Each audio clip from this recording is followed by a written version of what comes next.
Welcome to The Common Thread. I'm your host, Mike. Today's episode is a conversation with someone who truly embodies the spirit of creativity, resilience, and community.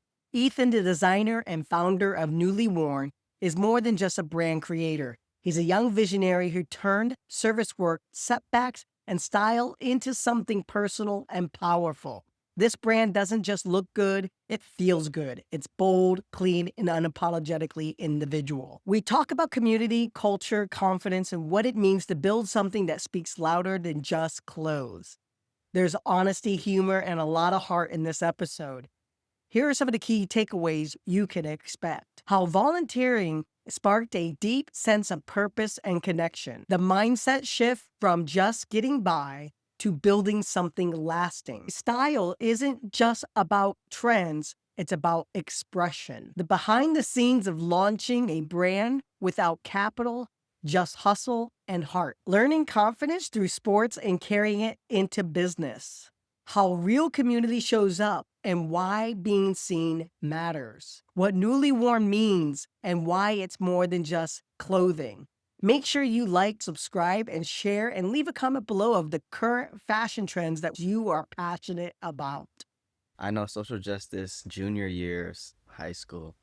I think that's like my I honestly don't even know how I really like first interaction. When we really started to get things going in terms of our relationship was Wednesday night suppers. I know one of the things that I do remember is So that was second semester then. That wasn't first semester. I was just in and out class, just obviously messing around with the guys. I'm pretty Mhm. sure that's how you knew me and the guys. I was one of them that you knew. And I think the Wednesday night suppers when we really got to know each other. We just all knew each other from the friend group. We were either like just mess around in class or you'll see us out of class messing around and you'll just happen to see us Always and be be like, there. yeah. I'm always there when it's happening. You happen to always be there, whether Yeah. it's good or bad. I think it was definitely a collective thing. It wasn't really just a one-on-one how we met. Wednesday night suppers was consistent one. Why did you go to Wednesday night suppers? You offered up Wednesday night supper and I was like, oh, okay. But doing it with the friend group and not just solo was a cool experience. So doing it again was something that I definitely wanted to do. Wednesday night suppers was a really good thing for me because I've never really done service work or volunteer work where I actually got to meet people that I'm serving or Oh, interacting interesting. with. Usually I'll clean up trash, the more individual stuff where you're not really interacting with the community. So doing the Wednesday night supper, I got to meet not only the people who are there to get served, but the people who are volunteering as well. All the volunteers definitely had some interesting stories, but just meeting that whole side was something new for me. I never Mhm. really got to do any work like that, especially in that setting, how organized it was, and getting to know you outside of school. So I feel like it was definitely something that grew onto me over time. The first time I did it, it was intentions of service work, but over time it turned into something that, hey, it's like a bonding group thing. And I just love to do it because all the people is just either super chill, super interesting, or it's just a whole new perspective. I think that was cool. So looking back, what have you learned about our relationship? What do you think I have learned from you and what you have learned? I'll start with what I learned from you. Being a people person is definitely important. Being someone that's for the community, being selfless is way more important.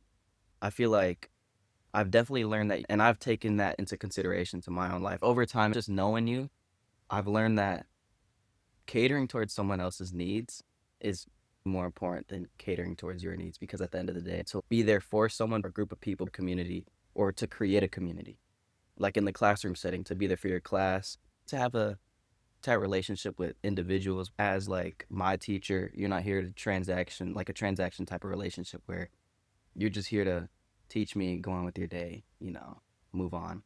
Being there to actually know me, do things outside of what we're supposed to do in the school setting. Building a relationship with the community or with an individual goes a long way. It's also about making the right connections. I think connections is definitely something I see in myself growing over time. The Wednesday night supper was a little thing. I got the opportunity from you, but I ended up getting more than I expected, meeting different people, seeing different perspectives in the classroom setting. It's a different comfort than other classrooms. It's the stories I hear from you. You're always building a community. That's what I see, whether it's online, whether it's word of mouth. But there's always something good that I've heard from you. Mike Price is always like Mr. Price is always this and that. He's such a chill guy, purposeful, or what you've done for the community is so important. Taking that, whether it's for business, whether it's for family, whether it's just one-on-one talk with a stranger from classmate, friend, anything. I feel like being more purposeful, being more intentional rather than transactional is something that I definitely see in you, and that's what I definitely think that I can learn from you. I can see that I have grown. That's rubbed off on me. Definitely being more comfortable to do uncomfortable things. Wednesday Night Supper is a good example. I was there for volunteer work, but getting a different perspective on different people who came from different backgrounds kind of changes your perspective on who you are versus who someone else is, and getting a feel for this type of community. Going from where Salesian is at, that community, then going to the city, it's definitely a change of perspective. Seeing a change of perspective anywhere is something where you could get knowledge and branch out your life experience, if that makes sense. In terms of what I think you learned from me, there's a fine line between how the youth will treat you versus how people your age or older would treat Mhm. you. I think the youth have a stronger relationship, which is a good thing because as we're growing, we have someone to look back on impactful in our lives. For me, I would say because I was in high school and you were a part of my class, started from there. That one class stemmed my comfort in other classes, outside of classes and sports. Just the fact that you were everywhere, whether it's school events, outside school events, in the classroom, or even just walking around and all you hear is, yo, Mr. Private, stuff like that. I feel like the youth is definitely more important to you. It refines my entire vocation of working with young people. Walsh Jesuit was really my first working with young people in an educational setting. Mhm. And it continued over time as I progressed in the Society of Jesus, the Jesuits. When I was at Salesian, it was the first time outside of religious life. What does that look like outside of religious life? Can I still do what I did in religious life Oh, so, outside of yeah. religious life? If anything, I think it made it even more possible. I could stay in one spot if Yeah. I really wanted to. What I learned was being more comfortable in my own skin. There were people around me that were the same shade as me. Being able to build that foundation, I think you all gave me that confidence to say, I'm in the right spot, I'm Yeah. in the right space. And I'm learning more about myself, but also there were people that were like me at the school to where it was like, I've never really engaged Asian communities the way I had at Salesian. That was very impactful for me because finally I was around people of color that saw me worthy of being part of that community versus other communities, even Indian communities. Even though I'm not, they would call pure blood, I don't fit within the culture of South Asian Indians because I come from a white family. I come a different approach in life that wasn't influenced by culture. It was influenced only by one perspective part of my life. I see that differences. Yeah. I definitely see where you're coming from. I see that too, where you get to be in a space where everyone has the same differences. Everyone has a different upbringing, different culture, but allowing that to find values that align within those culture differences is something that you find as a comfort. I think when it comes to representation, first impressions are always good, but what you do with the first impression and where you take it is just as important in terms of how you look, how you speak, or how you represent yourself. I feel like it doesn't matter as long as you're connecting with the student. As an educator, the most important thing is making sure that your students understand what you're trying to teach. Yeah. Not only that is getting to understand them individually. Like I said, I don't want to be praising you this whole time, but I'm being real. The reason you have such a huge impact on the community, on students, on the youth, is because your impact has to do with understanding the community individually, whether that's one on one, in groups, as a classroom, or a very big group. Educators really got to take into consideration what they teach doesn't outweigh how they teach it. So being able to create a relationship first with first impressions, and building upon that is way more important than just representing yourself in terms of physical appearance. What was your first impression when you were in my class? Oh man, I'm not gonna lie. My first impression, I've got a first impression through word of mouth. I heard that you're very strict. Coming into the class, hearing that from upperclassmen who had you previously, it was just like, oh, this is gonna be one of those classes where it's just like, you know, gotta get through it. First impression was the most pressure because I was just like, is this gonna be a class where I'm gonna hate it or love it? After the first impression, I was like, this is nothing. It was really chill. I honestly don't even really remember too much on what specifics you ran down, but I just know that my first impression of you was definitely not the opposite of what they said. It had nothing to do with strict. What they thought was strict was being on top of your stuff. And so my first impression of you was nothing near what I was told. It was definitely more calm, more chill. Brother Kenneth at Sacred Heart Cathedral was saying to me one time, and he said this to a lot of people that would inquire about me.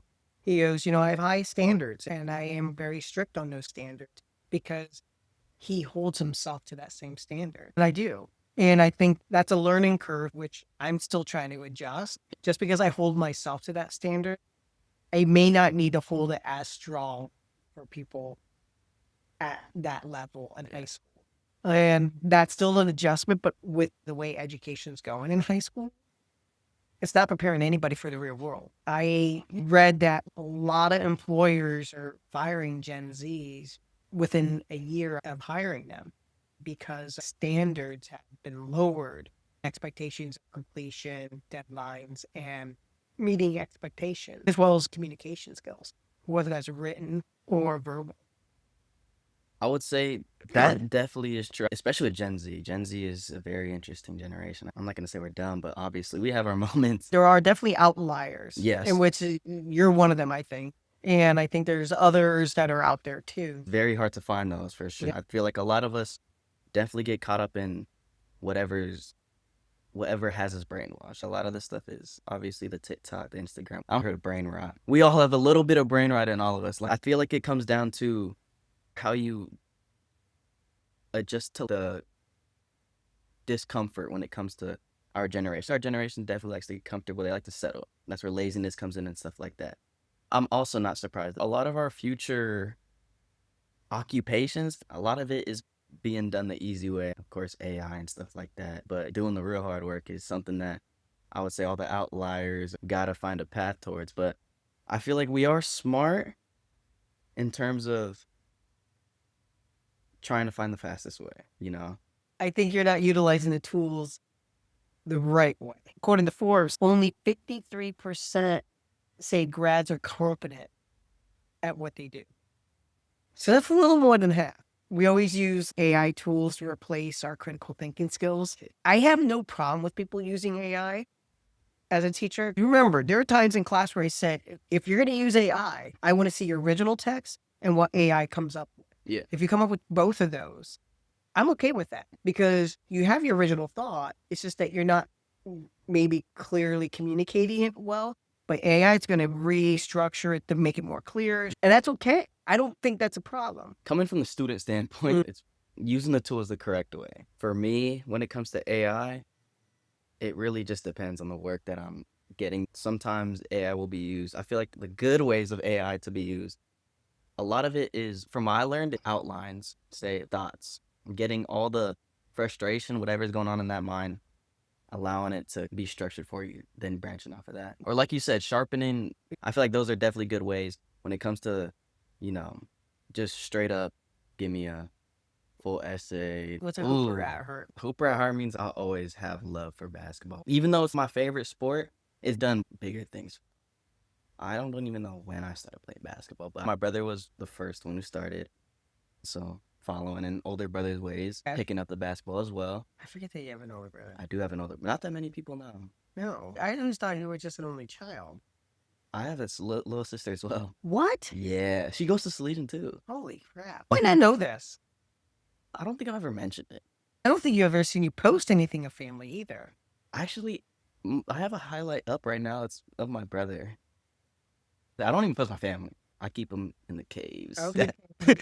But I don't show him, obviously. My brother was following my boys, picking up the basketball as well. I definitely grew onto it more than him. Are you a hooper that likes to go to a park and just pick it up with a group of people? I'll do Or anything that has to do with basketball. Even if it's just trash, I'll shoot it in like you would even, shoot in a basket? you know. Okay, so then who's your favorite team?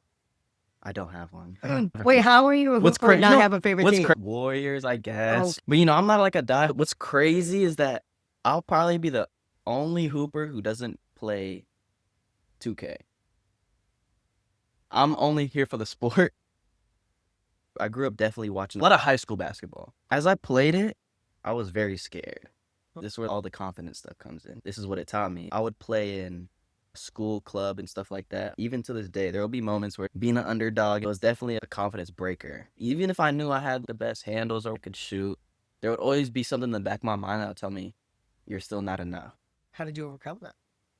I overcame that through football, which is interesting because that was only Mhm, 3 years. Throughout all of basketball, I had coaches, players, even just tell me, you're open, just shoot it, just play confident.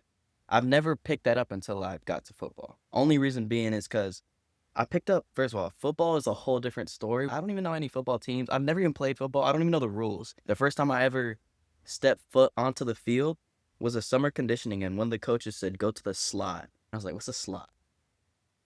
Think of it as like telling someone to go to the 3-point line, and I'm like, what's that?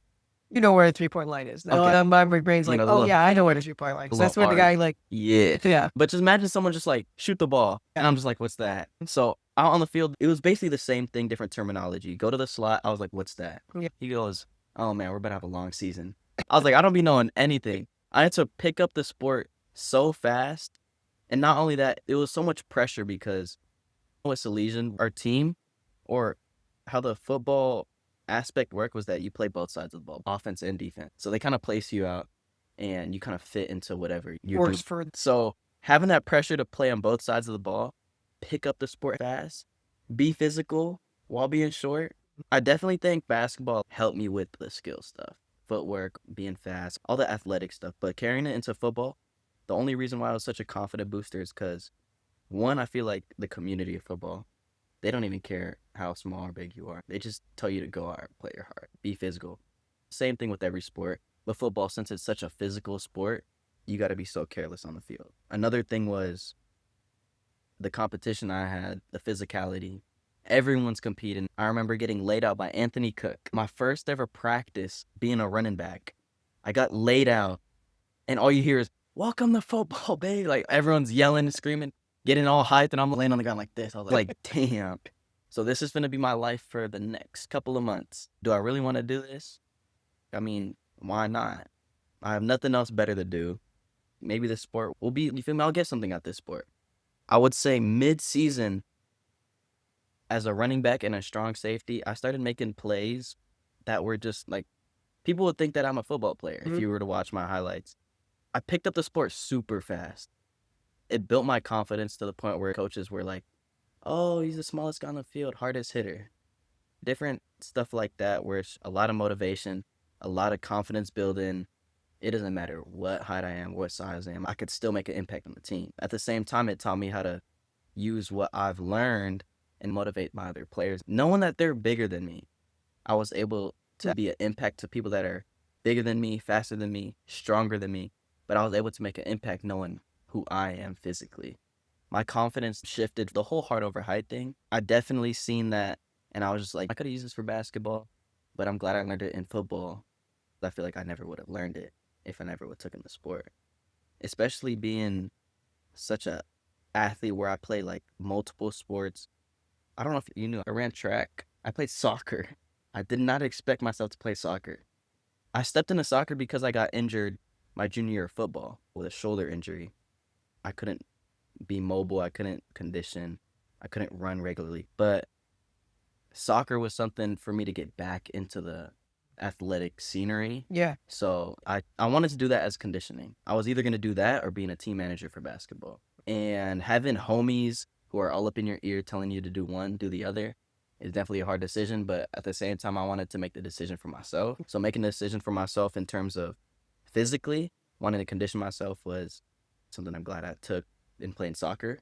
Not only that, I'm on a soccer field with my homies. Our intention Oh. going into soccer was not to be the best soccer team. We were just there to be on the field and be us. I think that was one thing Porter and I enjoyed, was seeing you guys have fun. It wasn't as serious as some of the coaches or the athletic director was forcing on you guys. You were having fun, and yet you were successful Yes, at having which fun. was very crazy. And I think that that's what made it fun for even the coaches, because then the coaches were like, they're still making goals. They're Yes. still showing out. And yet they're goofballs, but for some reason, It's working.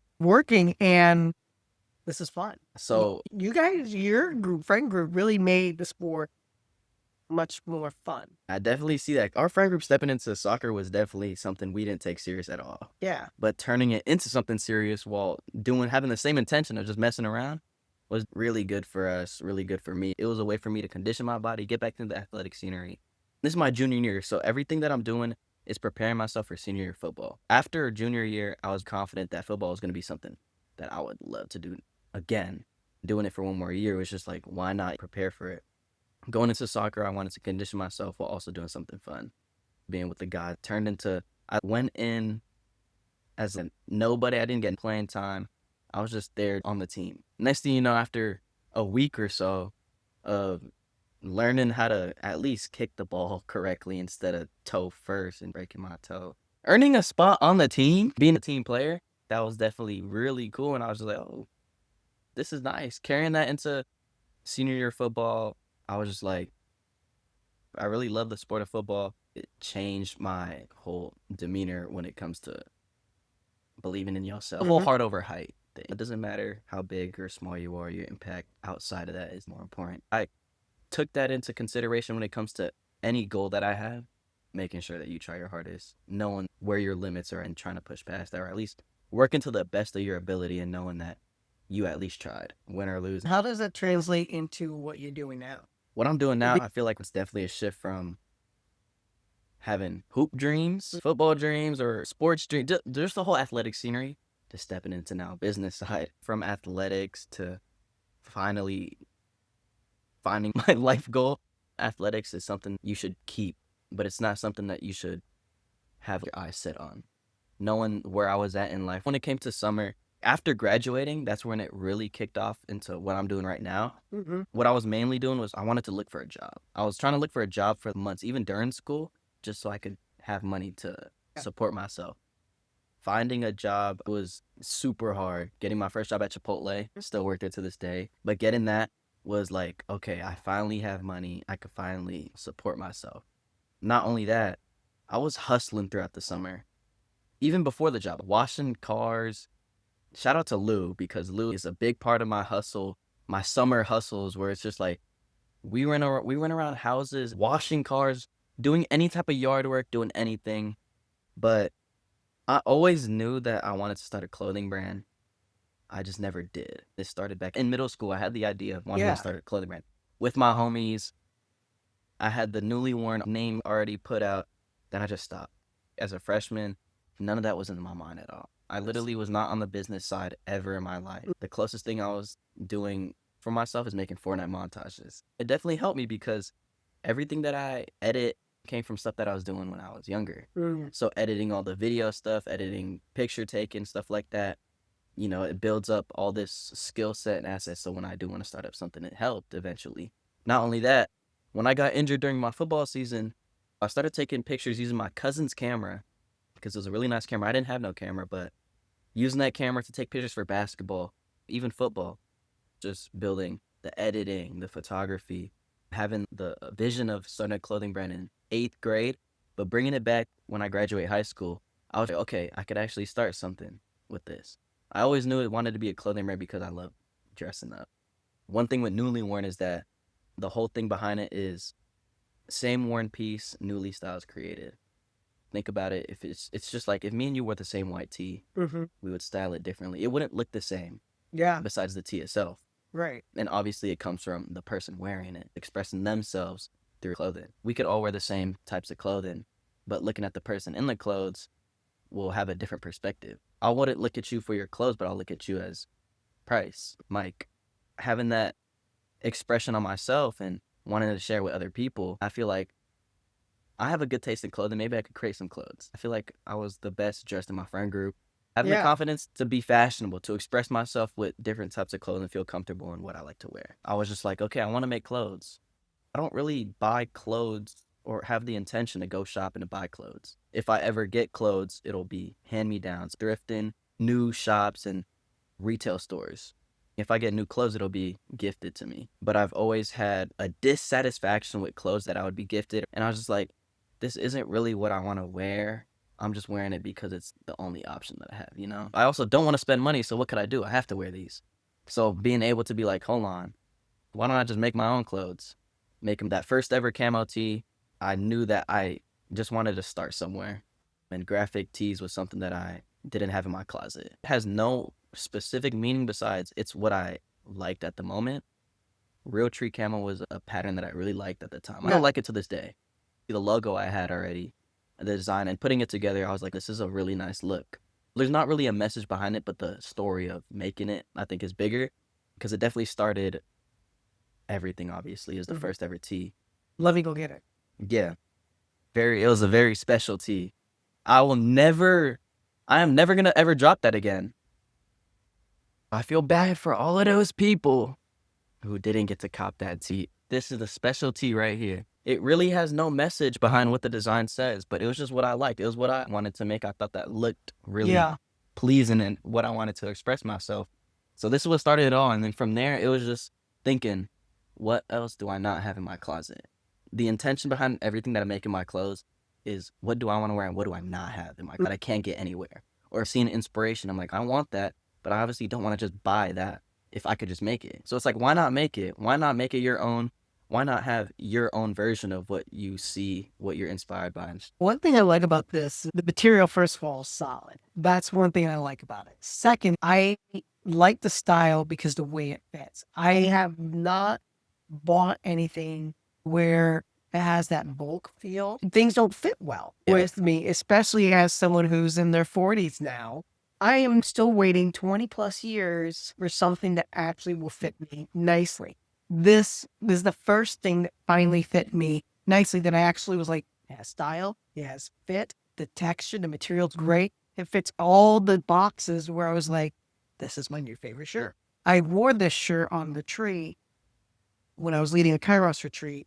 2 other people were wearing camo as well, so we all took a photo. I'll probably even put it in the video just so I can highlight the fact that I actually do wear this pretty often. The thing about the sweats is they were and great material, but also this is adult size, right? Yes. Somehow it fits me, and that baffles me because typically even adult size extra small Would be too big or too long, but these fit. And so there was just like, okay, now I have an outfit, and then the button down, and then Then everything else starts coming together. And it was just like, oh my gosh, if my entire closet could just be this, I'd be happy. I'd be happy because I just like the fit of it, especially the shirt. I think that's what we call the style, to where it's supposed to be bulky, but also still like crop fit. crop fit. basically. Yes. I mean, I have a lot of crop fit stuff only because another buddy of mine comes and takes all my shirts and crops them for me because they're too bloody long. I didn't have to do that. It's interesting you say that about the sizing is because another thing that I like to do when it comes to making clothes is that the same problem you have with finding the right size is the same problem that I have. What's crazy is that sometimes I'll find a good piece of clothing that wouldn't be my size, and then even if I go to if they have the version in the kids, it would be too small. Yeah. It'd be either too small, too big. So if I'm in the middle, I'm just like, okay, I can't even buy the clothing or I'm gonna have to crop it. So I went around, when it comes to flannels, I have a lot of flannels that I cropped. I have a whole bunch of shirts that I cropped. I have to do a whole bunch of the hemming and stuff myself. Finding the right piece of clothes, especially when you're shopping, is super hard nowadays, especially when you're in between adult and kids, especially since I'm a short person as well. It's just finding that perfect size. When I make clothes, it gives me freedom. I get to literally size it however I would like. Only hard part is finding the right size for other people. The sizes vary, but it always makes it work because even if it is too long or whatever, for some reason, just cropping anything it's going to fit into the style of today. Yeah. In my closet as well, I barely have any jeans, so that's why I'm trying to make jeans because I don't have it. That's why I was so excited about the jeans, was because I don't have jeans. Same intent here. What's also crazy is that this is also a NewlyWorn. I saw that. You and saw that? There's a see, very interesting story. As you could see, it's very poor quality. I'm very dissatisfied even to this moment right now. This right here is a worker jacket that I was supposed to drop literally 2 months ago. Not only that, this is a sample, and getting this was hard enough. The whole process of getting the samples, this whole sample aspect of the clothing business, it's such a hassle. Sizing, Yep. price, material. This specific one was something I was looking forward to because I was going to drop this or something like this. The whole process of getting a sample is just hard enough. I sent them files of mock-ups, basically the blueprint of what I want to do it, how they could do it, all the details so that they don't mess up and that it's all according to what's on paper. Right. Send them the files of what it should look like, how it should be made, all the details, and they mess it up the first one. You guys could redo it. It's a sample anyways. They make it again, and I'm like, okay, it looks good. They forgot a size tag. They put the size tag on it and shipped it over. I got it. This is already closer to 2 months. I get it, and it looks like this. The quality is all right. It's not what I really expected. But this was supposed to be laser printed. I even specified to them before starting any order. I was like, do you guys do laser print? They go, yes, we do. I was like, could I see previous work? I always ask for previous work so I know what I'm getting into. They show me their previous work, and I'm like, okay, it looks solid. They show me what they've done before. I even specified it in the mock-up, the files, details, everything. I get the sample, and it comes like this. I don't know if you want to feel it. It feels like a sticker. Oh, it totally does. It's a layer. It's literally peeling off. So I got it. I was like, okay. I sat in my room for a minute. I look at the design. I'm like, what is this? I start picking at it. like, okay, what is that? I tell them, this isn't what I asked for. I was like, you guys either refund me or you make another one. Starting the clothing brand, I had no money. So I was just like, what is the best way I could be cheap about this? My mom was like, you could get shirts at Michael's or something and then put a design on it. What's crazy is I bought a Cricut machine. It cuts out designs. Okay. It's like a printer, but it cuts out things. I bought one of those. I bought $20 on Amazon worth of vinyl. Bought some t-shirts. Made some designs. Think of it. The vinyl's one color, and so I have to work with one color solid. It was just a process. It was like my most struggling moment.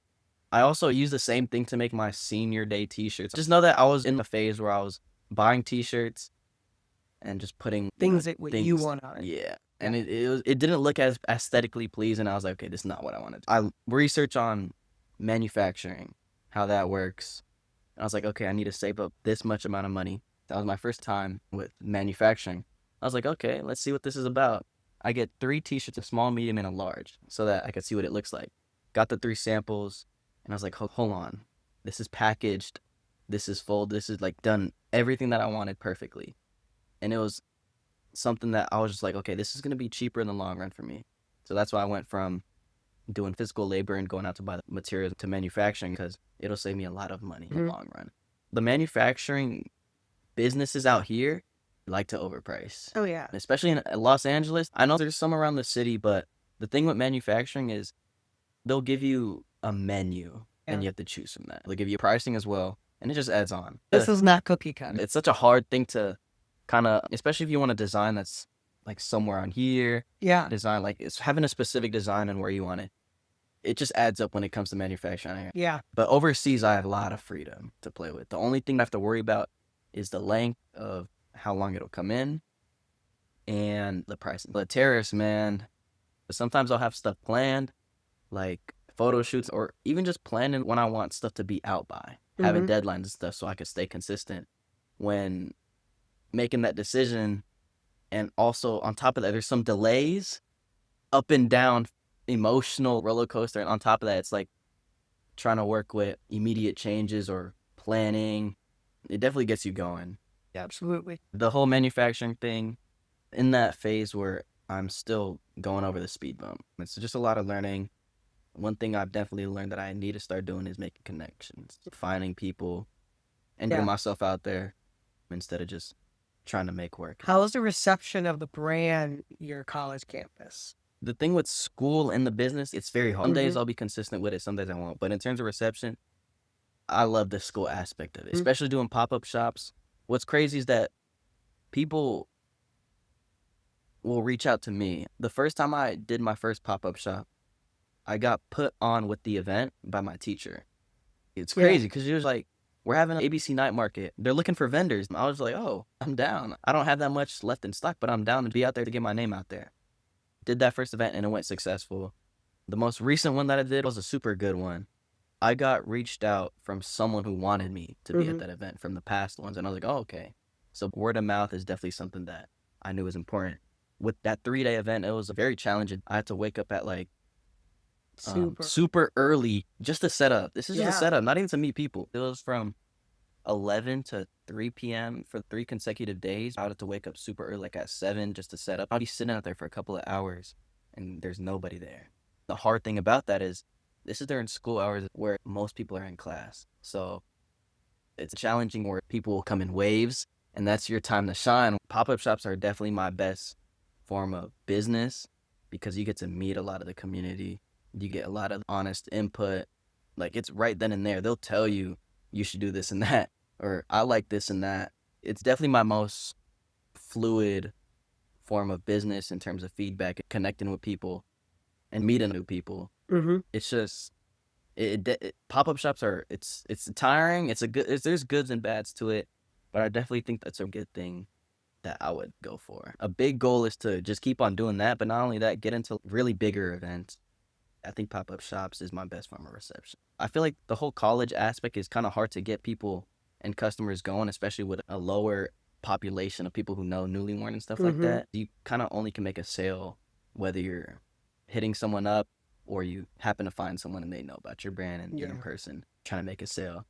When you got your name out there, did your social media grow at all? I would say where I get a lot of my social media growth is through other people. That's why I'm saying word of mouth is very important because a lot of people will see the NewlyWorn posts, but sometimes they'll brush it off. My only way that I've learned so far is me knowing a lot of people, reaching out to them and having them be a part of it. What I mean by that is the modeling. I'll ask people to model. I'll be like, could you model for me? You don't even have to buy the clothes. I'm always open to new faces. Love to have you on this and that.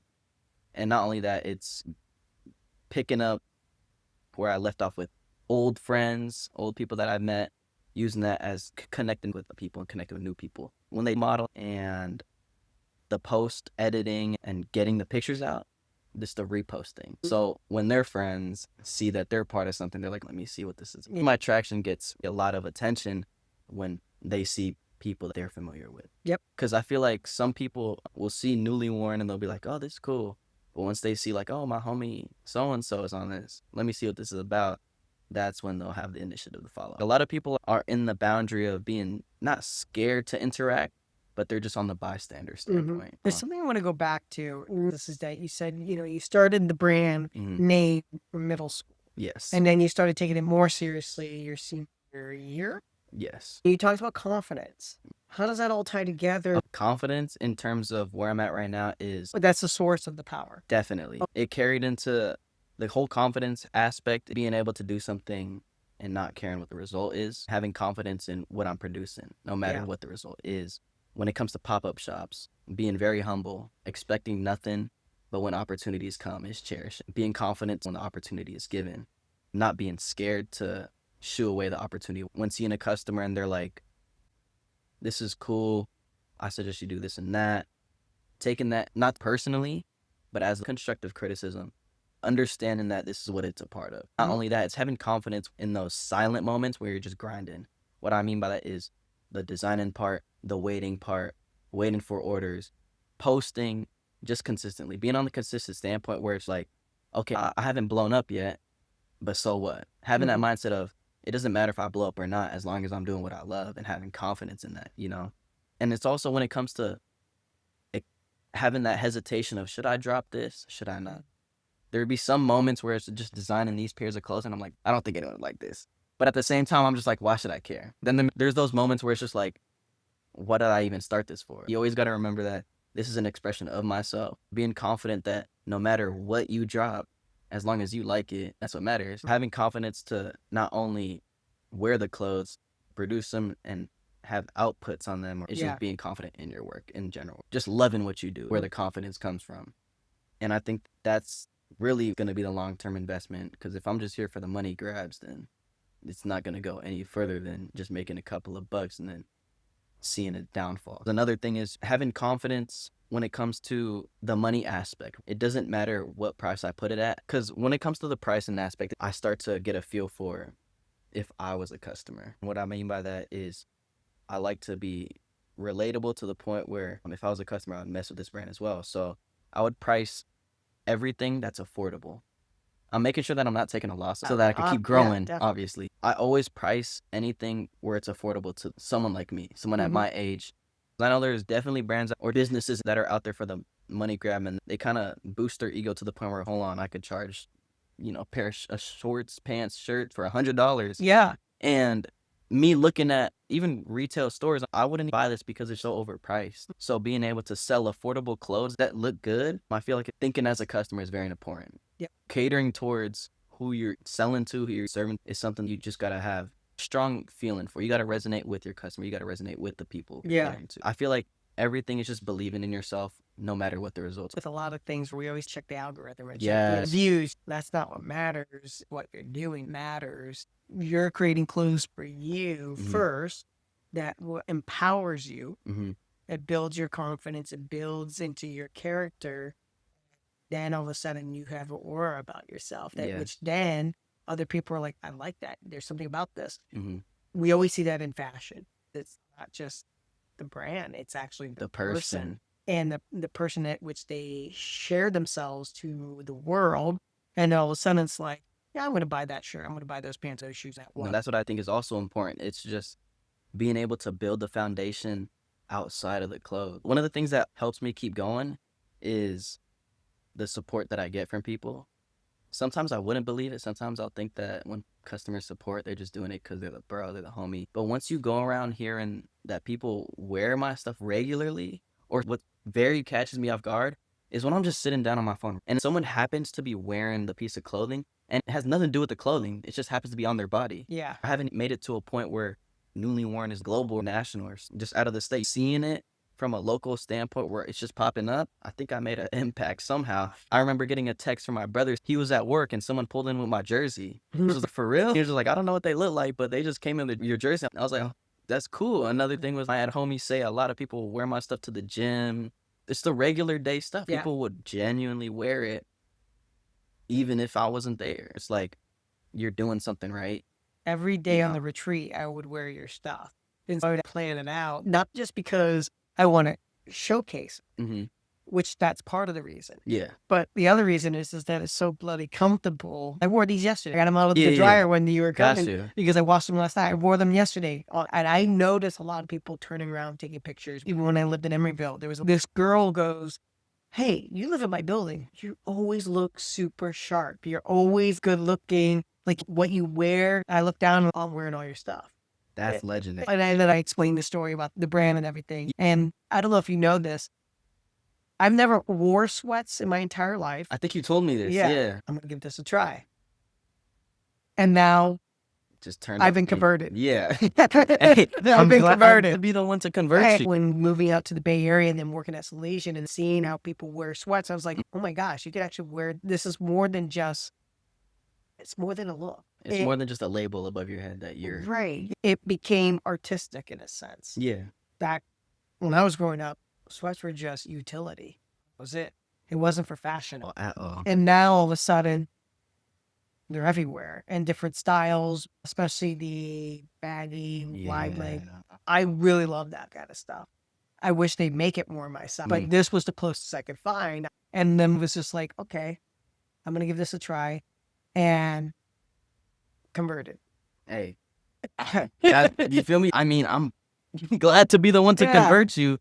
But yeah, I mean, just the whole like, that's another thing is knowing what's in trend, what's in style is another thing that I can take into consideration. What do people like? What is also comfortable? A lot of it, I don't just make it just because, not just for the looks, but also just the comfortability. Yeah. I want to make sure everything fits decent enough that it's wearable.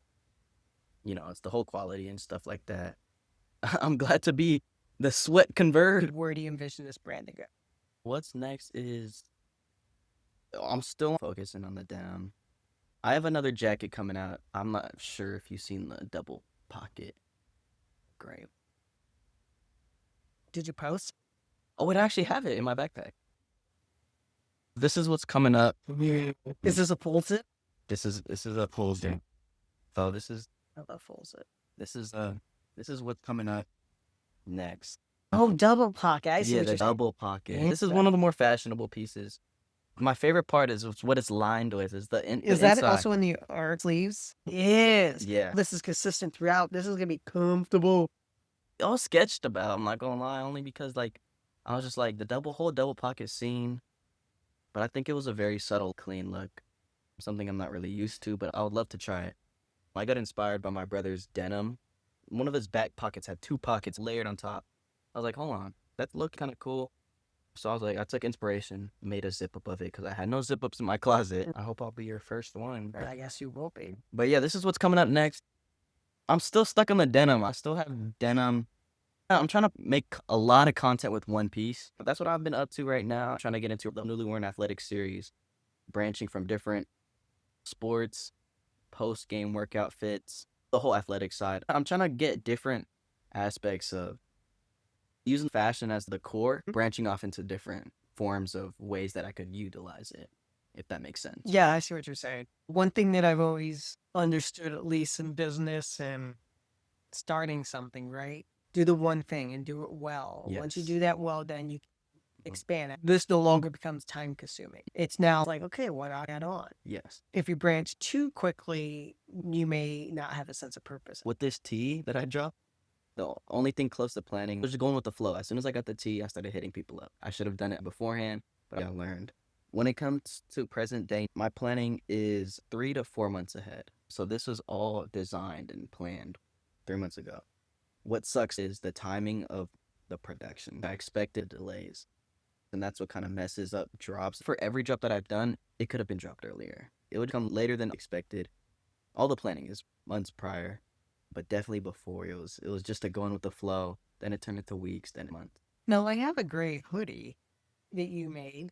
When you see you don't have anything gray, I'm like, hey. Oh, you know what's crazy? I don't have anything great because I sold out. That's another thing. When you're small, it's like when you have money that's tight, you can only buy a certain amount of Yeah. quantity. You can't have enough for yourself, but there's enough to be limited stock and to sell out. That's what sucked about that collection because I didn't even get the hoodies. Oh my God. But I had to make sure that I had to get the sweats. I couldn't get none of the hoodies because people just kept asking for the hoodies. I was like, okay, I'm just selling my personal pairs at this point, but Yeah. I have to keep some for myself. You were making clothes for yourself. Yes. It came to that point where I was like, people are messing with it.